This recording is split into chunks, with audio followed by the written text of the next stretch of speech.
Ya, pemirsa, Kementerian Energi dan Sumber Daya Mineral resmi memperpanjang izin ekspor konsentrat tembaga kepada PT Freeport Indonesia hingga 6 bulan ke depan. Dan keputusan ini resmi berlaku usai terbitnya Peraturan Menteri SDM Nomor 6 Tahun 2024. Kementerian SDM resmi memperpanjang izin ekspor konsentrat tembaga kepada PT Freeport Indonesia. Aturan pemberian izin ekspor ini tertuang dalam Peraturan Menteri SDM Nomor 6 Tahun 2025 tentang perubahan atas Peraturan Menteri SDM Nomor 6 Tahun 2024 tentang penyelesaian pembangunan fasilitas pemurnian mineral logam di dalam negeri. Menurut Menteri SDM Bahlil Lahadalia, salah satu poin utama dalam revisi ini yakni pemberian izin ekspor bagi perusahaan yang fasilitas pemurniannya mengalami kerusakan akibat keadaan kahar. Ada perusahaan yang memenuhi kriteria tersebut yakni PT Freeport Indonesia. Izin ini berlaku selama 6 bulan sejak direkomendasikan. Nantinya perusahaan juga harus menjalani evaluasi dari Kementerian SDM dan izin dapat diperpanjang hingga 3 bulan tambahan berdasarkan hasil evaluasi. Permennya sudah saya terbitkan berdasarkan hasil keputusan rapat terbatas yang dipimpin langsung oleh Bapak Presiden. Yang kedua, ini berlaku 6 bulan. Ya, 6 bulan sejak proses penertiban izin ekspor kita berikan. Izin ekspor konsentrat tembaga berakhir sejak 31 Desember 2024. Namun pada Oktober 2024 terjadi kebakaran yang menimpa unit pengolahan asam sulfat di smelter milik Freeport di Gresik, Jawa Timur. Insiden tersebut menyebabkan Freeport Indonesia belum bisa melakukan produksi lantaran operasional smelter milik Freeport terhenti sementara waktu. Dari Jakarta, Adi Firmansyah, Tim Liputan IDX Channel. Ya, pemirsa, untuk membahas tema kita kali ini, untung rugi perpanjangan izin ekspor konsentrat PT Freeport, kita sudah tersambung melalui line Zoom bersama dengan Bapak Berlian Dwi Nagara, Wakil Ketua Badan Kejuruan Teknik Pertambangan Persatuan Insinyur Indonesia. Halo Pak Berlian, apa kabar? Halo, apa kabar? Kabar baik Pak, terima kasih atas waktu yang disempatkan. Alhamdulillah, kabar baik. Baik, kemudian sudah bergabung juga ada Pak Hendra Sinadia, Direktur Eksekutif Indonesia Mining Association. Halo Pak Hendra, apa kabar? Alhamdulillah kabar baik, terima kasih Mas Pras. Terima kasih juga atas waktu yang disempatkan. Pak Hendra, sebelum membahas lebih jauh, sudut pandang dari IMA nih Pak Hendra, bagaimana Anda melihat kebijakan perpanjangan ekspor konsentrat tembaga yang diberikan kepada PT Freeport hingga Juni 2025 mendatang? Silakan Pak Hendra. Iya, tentu saja sebagai asosiasi yang mitra pemerintah yang menaungi perusahaan pertambangan mineral dan batu bara, kebijakan yang diterbitkan oleh pemerintah yang disampaikan oleh Pak Menteri ini tentu kami melihat sebagai hal yang positif. Jadi kami mengapresiasi langkah pemerintah untuk menerbitkan perpanjangan ekspor konsentrat bagi perusahaan-perusahaan yang mengalami keadaan kahar termasuk PT Freeport Indonesia. Bahkan kalau kami melihat ini seharusnya izin ini diterbitkan lebih awal ya, ini kelihatan agak berlarut-larut ya sehingga menimbulkan ketidakpastian. Tapi anyway, kami menyambut baik kebijakan tersebut dan mudah-mudahan ini menjadi momentum yang baik bagi pemerintah dan perusahaan tambangan untuk terus mengawal pengembangan kegiatan operasi pertambangan dan juga pengembangan hilirisasi mineral di tanah air. Oke, Pak Hendra. Nah, Pak Berlian, dari PI sendiri melihat bagaimana terkait dengan perpanjangan ekspor konsentrat tembaga ini? Baik, kami kan dari PII khususnya di Badan Kejuruan Teknik Pertambangan ya. Jika dilihat ini kan kebijakan ini latar belakangnya memang karena adanya force majeure ya. Jadi ada perbaikan yang diperkirakan akan sampai Juni 2025. Nah, jika tidak ada perpanjangan, konsentrat hasil tambang di Freeport ini akan numpuk, bisa melebihi kapasitas stockpile. Jadi ya ini hal yang positif dan kami juga sangat mendukung dan mengapresiasi kebijakan ini Pak Mas Pras. Baik Pak Berlian, tapi kan di satu sisi ada konsekuensi lah yang memang harus ditanggung oleh Freeport karena tidak memenuhi ketentuan untuk menghentikan ekspor konsentrat sebelum 1 Januari 2025. Ada kenaikan biaya keluar konsentrat begitu. Menurut Anda bagaimana nih Pak Berlian?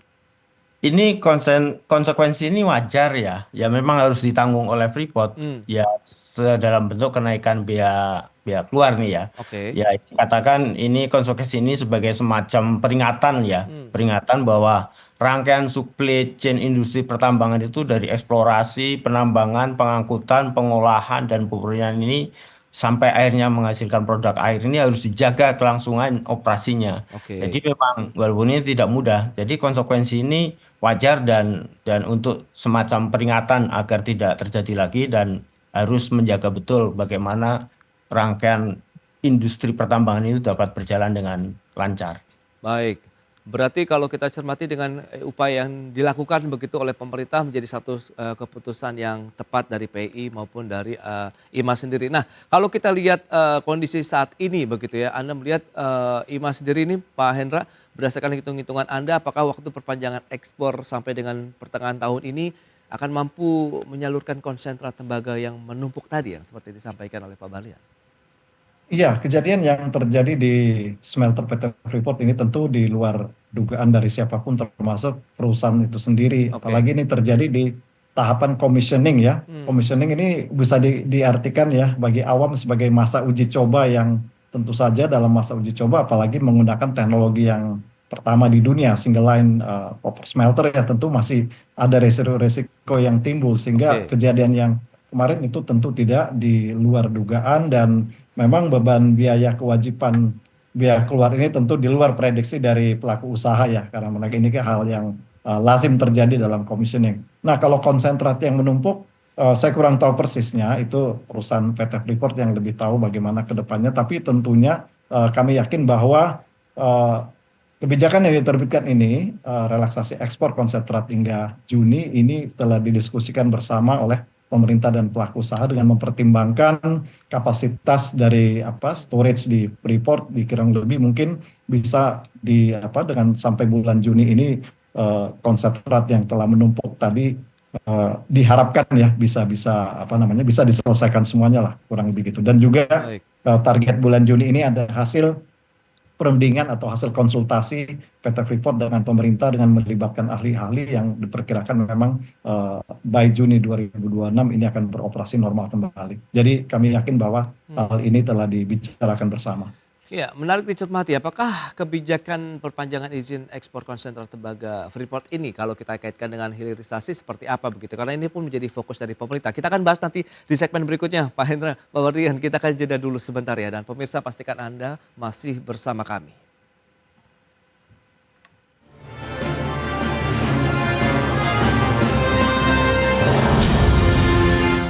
Terima kasih Anda masih bergabung bersama kami dalam Market Review. Pemirsa, berikut ini kami sampaikan data untuk Anda terkait dengan konsentrat tembaga yang berada di gudang Freeport. Seperti apa kondisinya?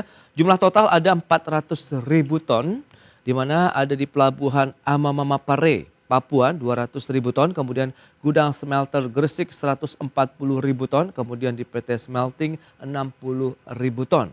Itu dia konsentrat tembaga yang dimiliki PT Freeport Indonesia.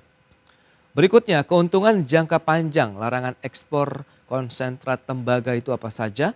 Ada penambahan investasi pembangunan pabrik smelter untuk memacu pertumbuhan ekonomi nasional. Kedua, penambahan penerimaan negara dari PPN dan PPH. Ketiga, penciptaan lapangan kerja. Baik, kita akan lanjutkan kembali perbincangan bersama dengan Bapak Barlian Dwi Nagara, Wakil Ketua Badan Kejuruan Teknik Pertambangan dari Persatuan Insinyur Indonesia. Kemudian ada juga Pak Hendra Sinadia, Direktur Eksekutif Indonesia Mining Association. Baik, nah Pak Barlian, dengan beberapa data tadi yang sudah disampaikan begitu, jadi seperti yang sudah Anda sampaikan sebelumnya, konsentrat tembaga yang dimiliki Freeport ini harus segera dikeluarkan begitu. Kemudian ada keuntungan jangka panjang larangan ekspor konsentrat tembaga sendiri tadi. Nah, kalau kita kaitkan dengan hilirisasi, apa yang bisa kita cermati nih Pak Barlian? Hilirisasi artinya ini maksudnya adalah larangan ekspor terkait dengan hilirisasi atau bagaimana Mas Pras? Ya, kalau kita cermati kan berarti sebelumnya kita tahu kenapa kita harus melakukan proses penambahan nilai tambah begitu di Indonesia, penggunaan smelter dan lain-lain itu untuk bagian daripada hilirisasi. Kemudian tiba-tiba oke lah kita ketahui ada force major yang dialami oleh Freeport, tapi Anda melihat bagaimana ini kondisi yang terjadi dengan hilirisasi nantinya? Iya, otomatis ya keuntungan jangka panjang pelarangan ekspor ini dan terkait dengan hilirisasi tertunda ya. Oke. Tertunda, pasti ini kan tertunda karena faktanya Freeport belum bisa menghasilkan produknya dari smelter. Oke. Jadi dengan adanya ketundaan, tapi ketertundaan ini juga sifatnya saya rasanya sementara. Mudah-mudahan secara jangka pendeknya nanti di bulan Juni sudah mulai bisa beroperasi walaupun mungkin belum penuh ya, tapi Oke. sudah mulai beroperasi untuk bisa menerima lagi konsentrat yang sudah semakin banyak di Amama Pare. Karena faktanya juga dari Januari seperti Pak Indra tadi sampaikan, ini baru dikeluarkan izin ini kan di bulan-bulan ini ya, bulan Maret, Januari, Februari, kita ketahui produksi Freeport kalau kita baca-baca itu ya sudah mulai diturunkan untuk mengurangi produksinya.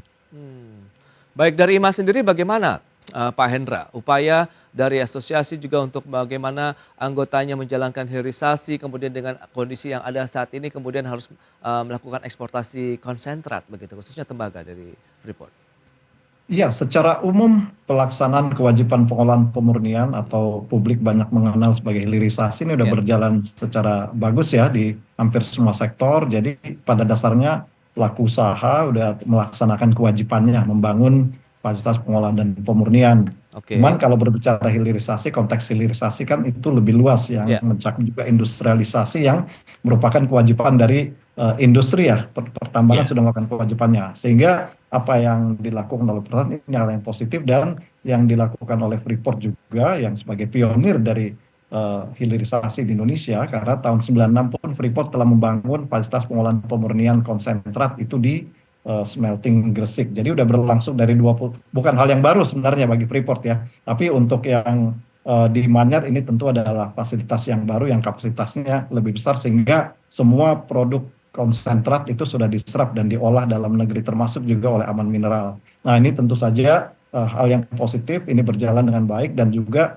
kebijakan pemerintah memberikan relaksasi ini sebagai sinyal yang positif bagi investor bahwa pemerintah juga memperhatikan aspek operasional di lapangan dan juga di sisi lain aspek keberlangsungan usaha dan juga investasi. Jadi kami melihat ini hal yang positif meskipun yang di satu sisi juga menjadi tambahan beban kewajiban bagi pelaku usaha dengan kebijakan yang baru diterbitkan khususnya dengan adanya biaya keluar tadi. Oke, nah tapi kalau kita lihat dengan upaya yang dilakukan menurut Anda butuh berapa lama sih proses perbaikan kalau memang ada satu kejadian force major ada kebakaran yang melanda smelter Freeport itu sehingga ini akan mempersingkat lagi nih kita mengekspor konsentrat komoditas pertambangan kita begitu. Nah ini mungkin Pak Barlian nanti akan tahu lebih Oke. teknis, tapi secara umum tentu saja ini pasti karakteristik fasilitas pengolahan pemurnian di masing-masing perusahaan berbeda, teknologinya juga mungkin ada perbedaan dan Oke. apa yang terjadi di Freeport itu juga kasuistik sekali ya, mungkin di Aman juga agak berbeda, sehingga perlu memang tanda kutip fleksibilitas dari pemerintah. Dan kalau kita lihat ini fasilitas pengolahan pemurnian kan ini umurnya panjang ya, 25 atau 30 tahun bahkan lebih. Dan tidak tertutup kemungkinan dalam perjalanannya ini bisa saja ada perbaikan atau maintenance yang memerlukan waktu yang yang cukup panjang misalnya ya. Atau kita nggak tahu ya kejadian-kejadian ke depan ini juga tentu perlu diantisipasi oleh satu regulasi yang katakanlah regulasi yang fleksibel sehingga pemerintah tidak dirugikan, pelaku usaha juga tidak dirugikan. Yang penting pengembangan hilirisasi Indonesia ini berjalan positif dan perusahaan telah melaksanakan kewajibannya. Oke, Pak Hendra. Nah Pak Perli, bagaimana pandangan Anda begitu kalau kita lihat proses perbaikan untuk mengawal begitu smelter Freeport ini bisa selesaikah pada pertengahan tahun ini sesuai dengan izin dari kita melakukan eksportasi konsentrat tembaganya? Iya, memang ini tidak mudah ya. Artinya mengawal ini proses perbaikan semester ini barangkali memang kalau kita ke depannya ya masih bersifat normatif dulu nih yang akan saya sampaikan ya. Oke. Karena ini kan sesuatu yang belum terjadi ya.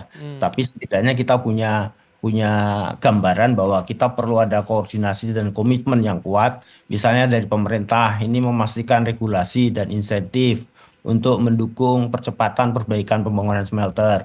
Ini juga perlu memonitor nih progres secara berkala ini pemerintahnya sendiri. Seperti yang dikatakan Pak Bahlil juga mengatakan akan memonitor setiap 3 bulan sekali proses perbaikan ini.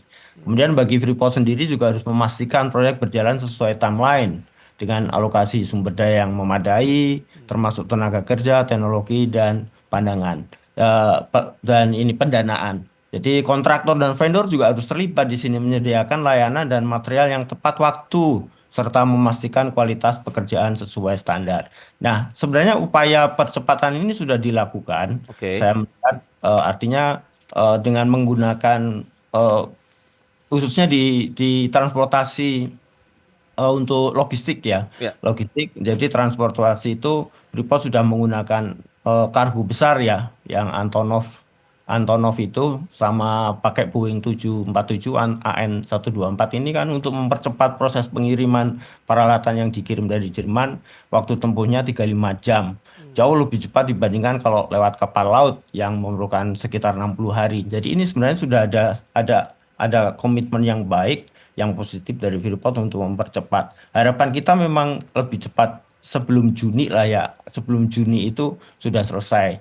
Apalagi dijanjikan pertengahan Maret sampai minggu ke-4 Maret ini sudah mulai ada proses percobaan indikasi commissioning sudah ada belum? Karena sudah dijanjikan setidaknya di mulai Maret ini sudah mulai ada indikasi commissioning. Nah, itulah yang kita harapkan agar bulan Juni itu benar-benar selesai dan tidak mundur-mundur lagi sehingga Oke. kita segera dapat nilai tambah dari hilirisasi itu kita dapatkan segera. Oke, Gitu, Mas. Pak Barlian, menarik tadi Pak Hendra sempat menyebutkan fleksibilitas juga yang diharapkan pelaku usaha begitu di sektor pertambangan ya terkait dengan ekspor konsentrat kalau memang ada kejadian force majeure seperti saat ini. Anda melihatnya Pak Barlian dari PI sendiri bagaimana begitu ya tadi kalau kita kembali lagi tarik kepada untuk hilirisasi dengan manfaat yang lebih luas lagi begitu untuk Indonesia, penerima negara, penciptaan lapangan kerja juga di sana.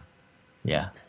Nah, betul, fleksibilitas ini tetap kita nggak bisa bermain kaku mungkin ya, secara rigid harus selesai karena ini industri pertambangan ini industri yang sangat besar, luas dan menyangkut beberapa unsur orang yang kompetensi dan punya keahlian yang banyak, Ya. yang satu dan harus satu kesatuan menuju arah yang sama. Nah, ini mungkin tidak mudah ya.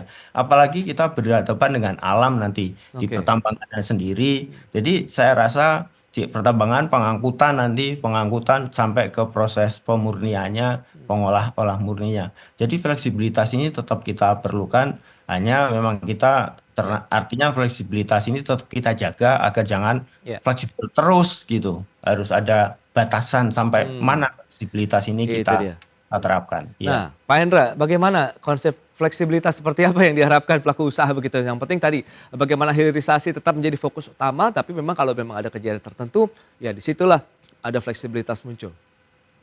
Iya, karena tadi saya sampaikan umur dari proyek atau fasilitas pengolahan pemurnian smelter ini Ya. cukup panjang ya, mungkin lebih dari 30 tahun. Dalam 30 tahun itu mungkin saja di tengah jalan ada teknologi baru kah atau ada mungkin aspek-aspek lain yang tentu saja Ya. bisa menjadi potensi kendala ya, atau mungkin ini ya setiap pabrikasi tentu punya risiko ya dalam berjalannya waktu ya, dan maintenance misalnya ada kejadian yang membutuhkan waktu cukup panjang, ini juga tidak tertutup kemungkinan dalam rentang berapa puluh tahun ke depan. Nah, ini Oke. juga mungkin dengan dukungan dari PI nanti perlu disusun suatu Ya. kerangka ya untuk bagaimana nanti pemerintah meregulate ini, karena ini penting juga bukan hanya untuk smelter tembaga tapi tentu buat smelter untuk komoditas lain Ya, jika terjadi hal-hal yang tidak diinginkan, apalagi teknologi kita belum kuasai teknologinya dan kita dalam proses untuk menyerap teknologi yang digunakan saat ini. Nah, ini tentu ke depan PII juga bisa berperan ya untuk bagaimana merancang satu kebijakan sehingga nanti pelaku usaha punya kepastian dan juga pemerintah punya satu regulasi yang menjadi ketetapan sehingga nantinya tidak ada berganti rejim misalnya atau pergantian posisi di kementerian, ini bisa saja akan menggantung. Nah, ini hal-hal seperti ini kita perlu antisipasi di depan. Ya, berarti fleksibilitas, kepastian dari kebijakan-kebijakan yang sudah ditelurkan begitu ya Pak Hendra ya untuk bisa menjamin kelangsungan usaha begitu ya dari sektor pertambangan, kemudian bagaimana upaya hilirisasi menjadi fokus utama juga dari para pelaku usaha pertambangan sehingga tadi nilai tambahnya di Indonesia kemudian akan menghasilkan pendapatan yang berlipat-lipat ganda lagi tentunya bagi kemaslahatan bersama begitu. Pak Hendra, sayang sekali waktu terbatas ini, terima kasih banyak atas waktu sharing yang sudah disampaikan kepada pemirsa. Pak Barlian, terima kasih banyak atas update analisis yang sudah diberikan kepada pemirsa pada hari ini. Selamat melanjutkan aktivitas Anda kembali. Salam sehat. Sampai berjumpa kembali. Terima kasih, Pak. Terima kasih, Mas Pras. Terima kasih, Mas Pras. Indra. Ya. Sampai ketemu lagi. Terima kasih. Baik, pemirsa, 1 jam sudah saya menemani Anda dalam market review dan perbaharui terus informasi Anda hanya di IDX Channel, your trustworthy and comprehensive investment reference. Karena urusan masa depan harus terdepan, aku investor saham. Saya Prasetyo Wibowo beserta seluruh kerabat kerja yang bertugas pamit undur diri. Terima kasih, sampai jumpa.